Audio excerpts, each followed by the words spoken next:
ನಮಸ್ಕಾರ ಗುರು, ಇದು 75 day trading ಚಾಲೆಂಜ್ನ ದಿನ 4.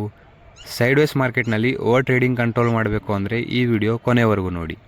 ಇವತ್ತು ಶುಕ್ರವಾರ, ಈ ವಾರದ ಕೊನೆಯ ಟ್ರೇಡಿಂಗ್ ದಿನ. ನಾನು ಬೆಳಗ್ಗೆ ಸಿಸ್ಟಮ್ ಮುಂದೆ ಕೂತು ನನ್ನ ಸೆಟಪ್ಗೋಸ್ಕರ ಕಾಯ್ತಾ ಇದ್ದೆ. ಮಾರ್ಕೆಟ್ ಓಪನ್ ಆದ ಕೂಡಲೇ ಸೆಲರ್ಸ್ ಆ್ಯಕ್ಟಿವ್ ಆದರು ಅಂತ ಕಾಣಿಸುತ್ತೆ.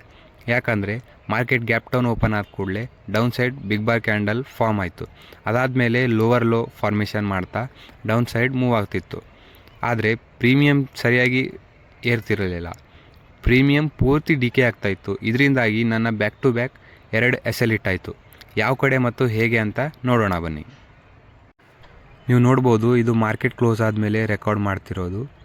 ನಿಫ್ಟಿ 50 2% ಫಾಲ್ ಆಗಿದೆ ಫ್ರಮ್ ಓಪನಿಂಗ್ ಪ್ರೈಸ್. ಈಗ ಇಂಡೆಕ್ಸ್ ಚಾರ್ಟ್ ನೋಡೋಣ.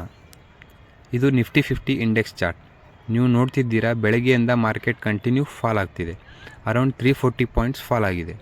ಮೊದಲೇ ಹೇಳಿದ ಹಾಗೆ ಶುಕ್ರವಾರ ಪ್ರೀಮಿಯಂ ಡಿಕೆಯಿಂದಾಗಿ ಪ್ರೀಮಿಯಂ ಚಾರ್ಟ್ ನೋಡ್ಬೋದು, ಪೂರ್ತಿ ಡೆಡ್ ಮೂಮೆಂಟಮ್. ಪ್ರೈಸಲ್ಲೇ 50 ರೂಪೀಸ್ನಲ್ಲೇ ಸುತ್ತುತ್ತಾ ಇತ್ತು. ಮತ್ತು ಅದರಲ್ಲಿ ನನ್ನ SL ಕೂಡ ಹಿಟ್ಟಾಗಿದೆ.